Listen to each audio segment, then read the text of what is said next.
Episode 59। Chakiya गांव की महामारी और तेजी से फैलने लगी। सरला देवी भी उसकी चपेट में आ गई थी। नारायण शुक्ल ने तमाम अवरोधों के बावजूद पेड़ को अपने मंत्र और साधना से बांध दिया, पर उस पेड़ के पास वो औरत नजर आई जो पहले भी कई बार दिखी थी। यहाँ तक कि दीनदयाल ने उसी को अपना बच्चा खोते देखा था और उस औरत का मानना था डायन को काबू कर पाना नामुमकिन है। उसी रात दीनदयाल की मदद से अभिमन्यु अपनी मां सरला देवी को हॉस्पिटल ले गया। वो उनकी बिगड़ती हालत देख बेहद घबराया हुआ था।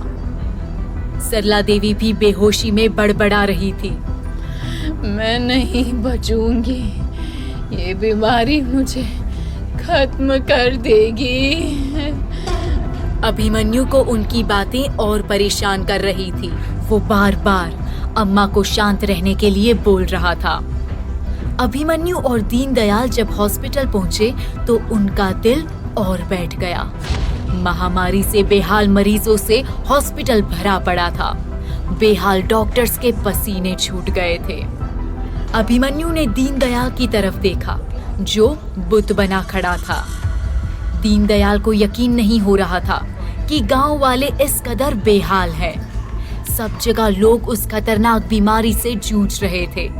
अभिमन्यु ने दीनदयाल से कहा, अपने आप को संभालो दीनदयाल, ये वक्त कमजोर होने का नहीं है। दीनदयाल फौरन सतर्क हुआ और एक वार्ड बॉय को तेजी से आवाज लगाते हुए बोला, पेशेंट सीरियस है, तुरंत एक स्ट्रेचर लाइए।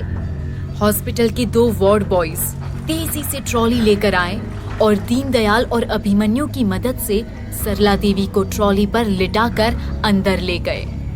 डॉक्टरों ने फौरन इलाज शुरू किया। जब सरला देवी का इलाज हो रहा था, अभिमन्यु ने दीनदयाल से कहा, आओ मेरे साथ। दोनों वहां से निकल गए। दीनदयाल अभिमन्यु के साथ एक सीनियर डॉक्टर के पास पहुंचा। अभिमन्यु ने डॉक्टर से पूछा कि अभी तक उनको महामारी के बारे में क्या पता चला। डॉक्टर ने अभिमन्यु को एक अजीब सी बात बताई जिसे सुनकर अभिमन्यु के होश उड़ गए। अभिमन्यु को पता चला कि वहां के डॉक्टर्स ने टेस्ट सैंपल्स बलिया के हॉस्पिटल में भेजे थे और रिपोर्ट के मुताबिक ये महामारी किसी खतरनाक किस्म के बैक्टीरिया की वजह से फैल रही है। डॉक्टर की बात सुन दीनदयाल हैरान था। उसने चिल्लाकर कहा, बैक्टीरिया? ऐसा कौन सा बैक्टीरिया आ गया है चकिया में? डॉक्टर साहब, मुझे नहीं लगता ये किसी बैक्टीरिया की वजह से हो रहा है। डॉक्टर दीनदयाल की बात पे भड़क गए और गुस्से में बोले, अच्छा, तब तो तुम्हें ये भी नहीं लगता होगा कि मैं एक डॉक्टर हूँ। अभिमन्यु ने गिलोर के दीनदयाल को देखा और डॉक्टर से कहा, सॉरी डॉक्टर, दीनदयाल की बातों पर ध्यान मत दीजिए, वो घबराया हुआ है। आप प्लीज बताइए, क्या पता चला इस बैक्टीरिया के बारे में? डॉक्टर ने कहा, अब तक सभी पेशेंट्स में ये कॉमन बैक्टीरिया मिला है, पर इसका सोर्स अभी तक नहीं मालूम पड़ा। अभिमन्यु ने गंभीर आवाज में कहा, आप फिक्र मत करिए, मैं भी जल्द से जल्द इसकी जड़ तक पहुंचना चाहूंगा। डॉक्टर ने दबी हुई आवाज में कहा, जो करना है जल्दी करना होगा। जिस रफ्तार से ये फैल रहा है, हमारे पास ज्यादा वक्त नहीं है। अभिमन्यु ने मन ही मन तय किया कि वो हाथ पर हाथ धरे नहीं बैठ सकता। उसे इसकी तह तक पहुंचना ही होगा। वो दीनदयाल के साथ सरला देवी के कमरे में गया। उनका इलाज कर रहे डॉक्टर ने बताया, फिलहाल तो ये खतरे से दूर हैं, पर हमें इन्हें 24 घंटे अपनी निगरानी में रखना होगा। सरला देवी बेहोश थी और हाथ में ग्लूकोज की ड्रिप लगी हुई थी। अभिमन्यु को थोड़ी तसल्ली मिली। उसने डॉक्टर को धन्यवाद दिया और दीनदयाल के साथ हॉस्पिटल से निकल गया। बाहर निकलते ही उसने देखा प्रीति फिर हॉस्पिटल में मदद करने आई थी, पर प्रीति अभिमन्यु को अनदेखा कर हॉस्पिटल के अंदर चली गई। प्रीति का ऐसा व्यवहार देख अभिमन्यु को बहुत बुरा लगा, पर वो इसके बारे में कुछ नहीं कर सकता था। प्रीति ने अपनी जिम्मेदारी संभाली और बीमार लोगों को देखने लगी। वार्ड में घुसते ही प्रीति की नजर सरला देवी पर पड़ी, जो मरीज के रूप में भर्ती थी। वो उन्हें देखकर दंग रह गई। प्रीति उनके पास आई और ताना मारते हुए बोली, भगवान के घर देर है, अंधेर नहीं। जो जैसा करेगा वैसा ही भरेगा। औरों को तकलीफ देने वाले का हिसाब यहीं बराबर हो जाता है। सरला देवी ने प्रीति के कड़वे शब्द सुने और उससे बात करने की कोशिश की, पर प्रीति ने उन्हें बड़ी बेरुखी से चुप करते हुए कहा, आप बीमार है और आपको आराम की जरूरत है। यूं बेवजह अपनी एनर्जी बर्बाद ना करे। ये कहकर प्रीति दूसरे मरीजों की तरफ चली गई और उनकी देखभाल करने लगी। सरला देवी ने प्रीति का एक अलग ही रूप देखा। वो हैरान थी कि प्रीति के दिल में लोगों के लिए इतना प्यार और हमदर्दी थी। वो उतनी बेरहम नहीं थी जितना वो दिखावा करती थी।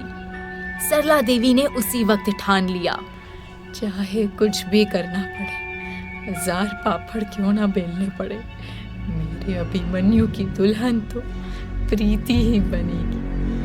इस हीरे को परखने में मैंने देर कर दी। सरला देवी को सच में अपने किए का पछतावा था, पर प्रीति को अपनी बहू मानने के बाद उन्हें थोड़ा सुकून मिला और अपनी आंखें बंद कर वो सोने की कोशिश करने लगी।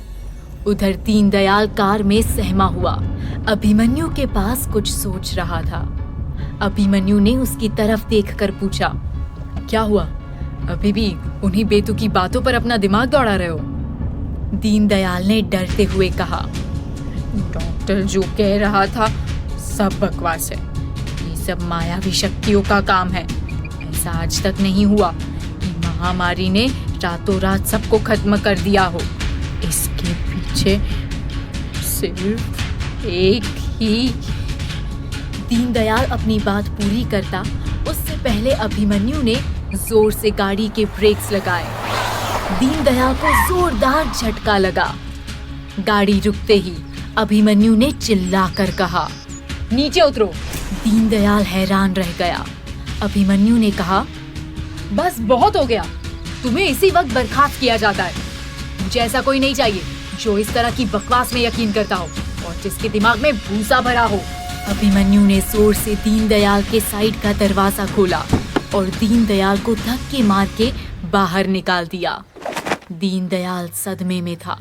वो कुछ बोल नहीं पाया। उसे समझ में ही नहीं आ रहा था कि उसके साथ हुआ क्या है।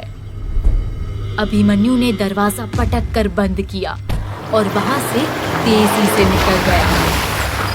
दीनदयाल ने अगले ही पल अपनी परिस्थिति को समझा और घबरा गया। वो अभिमन्यु की कार के पीछे भागा। वो चिल्लाए जा रहा था, सॉरी सर जी, सॉरी। मैं आज के बाद डायन का नाम तक नहीं लूंगा। मुझे बस एक और मौका दे दीजिए सर जी, सुनिए तो, सॉरी।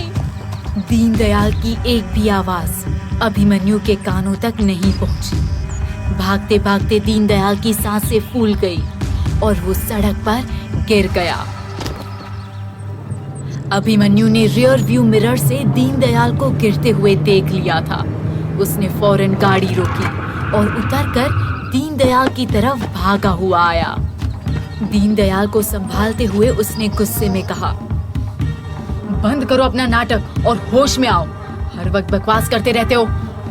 दीनदयाल की बोलती बंद हो गई। वो हांफते हुए कुछ कहना चाह रहा था कि अभिमन्यु ने चिल्लाकर कहा, एकदम चुप रहना और चुपचाप गाड़ी में बैठो। अभिमन्यु ने दीनदयाल को गाड़ी में बैठाया और वहां से निकल गया।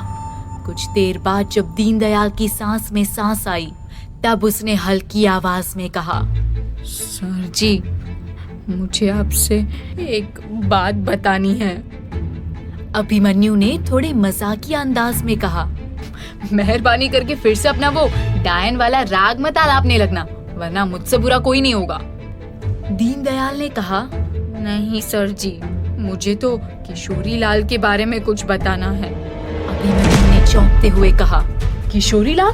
दीनदयाल ने बताया, हाँ सर जी, 25 साल पहले पेड़ बांधने के अगली ही रात चकिया गांव छोड़कर बलिया चला गया था। दीनदयाल ने अपनी जेब से एक पर्चा निकाल के दिया और कहा, ये उसका पता है। अभिमन्यु ने वो पर्चा लिया और उसे देखते हुए कहा, ठीक है, मैं कल ही इस पते पे जाकर पूछताछ करूंगा। किस हकीकत से कराएगा किशोरीलाल अभिमन्यु को रूबरू? बैक्टीरिया या डायन? कौन है उस महामारी का कारण? प्रीति को लेकर कितने नेक है सरला देवी के मंसूबे? पता चलेगा कहानी चकिया की डायन के अगले एपिसोड में। सिर्फ